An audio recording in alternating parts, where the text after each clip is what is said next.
Welcome to the Note Nuggets podcast, where you can learn how to become the bank, build wealth, and accumulate streams of income perfect for your savings or IRAs. You'll hear from industry experts, seasoned veterans, and everyday investors. Our goal is to teach you how to invest in notes, one nugget of knowledge at a time. Here's your host, Kevin Galang. Welcome, everybody, to another episode of the Note Nuggets podcast. Now, there are two ways that you can become a note investor. You can either buy an existing note, whether it's performing or non-performing, or you can originate a note. Either way, the same advantages of being a note investor apply. Your investment is secured by real estate, and you don't have to worry about things like tenants, toilets, or termites. You are the bank. Whenever there's a leaky roof, you don't have a homeowner saying, "Hey, Wells Fargo, please change my roof." You're the lender. You don't have to worry about it. Today, let's dive deeper into originating a note. When you originate a note in a mortgage, you can set the terms. You can decide on the interest rate, the number of monthly payments, whether or not you get interest-only payments or principal and interest, which is what we call amortized. You can set the monthly payment, or you can even decide on the collateral. So I know of investors who have sold properties and then cross-collateralized. So not only did they sell that property, but they had the borrower commit to additional property. So if the borrower were to ever foreclose, that new lender can say, all right, I'm going to take the subject property back, but I'm also going to take the other properties back that you had listed to secure my investment as the lender. All of this is to say, of course, the borrower does have to agree with it. So you can't really get away with like a 20 plus interest rate.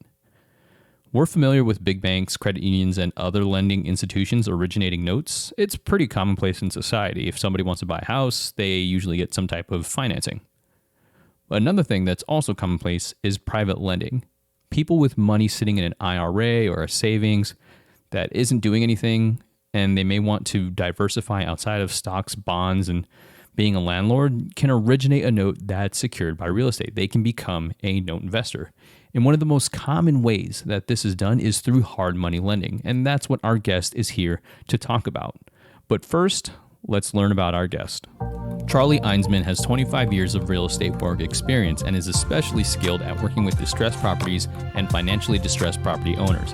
Mr. Einsman jointly owns Clear Sky Financial, a hard money lending company that currently has over $25 million in outstanding loans and has done over $100 million in loan volume. So for somebody who's never heard of hard money lending, how would you explain that to them? Okay, hard money lending is basically what's called asset-based lending. It's actually a niche where the banks cannot fill because what we do is we lend strictly on the actual asset itself. So we lend on the after repair value of the asset. We don't do any credit pulls. We don't do any income checks or tax return checks. We basically lend on the asset itself. And that's basically what hard money lending is. So from just to juxtapose what you're talking about, a residential mortgage, for example, they're looking at the borrower. They are looking at the property, but there's a higher likelihood they want to focus on, will this borrower continue to pay? Is that correct? Yeah, that's correct for normal banking institutions. What we look at, though, is we look at two things, actually. Not only the asset itself. So, for example, if it's a fix and flip loan or if it's a buy and hold loan, that type of loan, we are more we actually care more about the contractor doing the work, doing the renovation work to get that asset up to its certain value point. Because again, we're lending on the asset itself. And so our basic criteria is what's the asset worth when it's repaired, and who is the contractor doing the work? Are they licensed, insured, and bonded? Are they pulling the correct permits? And so we really care ourselves with the contractor itself more than we do the actual borrower, but we do care about the borrower. Okay. That makes sense. When I know that with the institutional lending, when you talk about mortgages, they do an appraisal to make sure that the property is worth what they're going to be lending at. From your perspective, you're talking about an ARV, which my understanding is after repair value. How do you determine something like that if it's not repaired yet? All right. So for us, that's simple. And so what we do is we do what's called it's an actual appraisal, what the appraiser would do when the house has been renovated on the market. So what we do is we just simply go into the MLS and we pull comps. Now, if I'm doing a loan outside my area, I'll get what's called a broker price opinion. but I won't get an as-is broker price opinion. I'll actually get a after repaired broker price opinion, because we want to understand what we're lending into, what environment we're lending into as far as the asset, in case we have to take the asset back and then perform on the asset.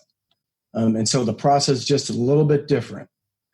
And so then what we'll do is, after that, is I then concern myself with what is the actual condition of the property. So one of the things that I need as far as my input paperwork is the actual scope of the renovation and the draw schedule, so I can get an idea of what the property looks like. And oh, by the way, they will send pictures of the property itself. So I'll have all the pictures I need if the property is too far away for me to actually drive by it.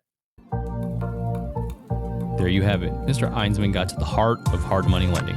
Personally, I love the explanation of filling the gap that banks and other lenders aren't able to fill. That's a testament to my ideology of where you find a problem, you find the profit.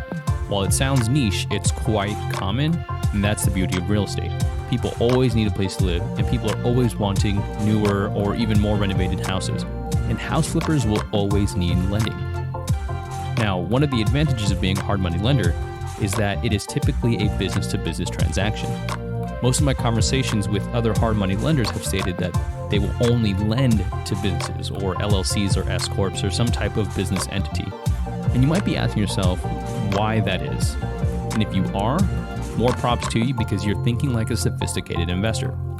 The reason they only lend to business entities is because the note in a mortgage is treated like a commercial transaction. From the lender's perspective, this is advantageous because it is not as stringent as a residential loan. There aren't as many hoops to jump through. Because a business-to-business note in a mortgage is more lenient than a residential note in mortgage, the foreclosure process can be easier as well.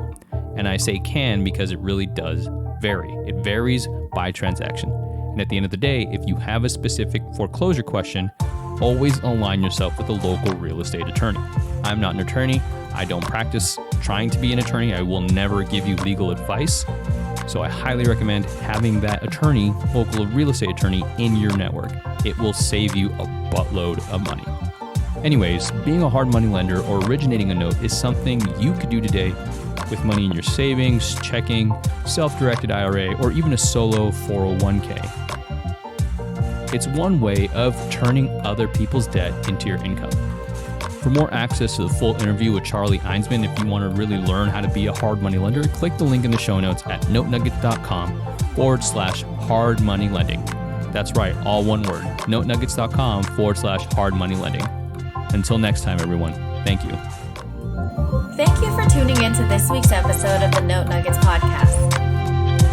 Be sure to subscribe to the show to get access to additional weekly value nuggets and get notified with episode updates. To subscribe, all you have to do is head over to subscribe.notenuggets.com. If you have any questions about this episode or note investing, book a time on Kevin's calendar at contact.notenuggets.com. We'll see you next week with another Note Nugget to add to your toolbox.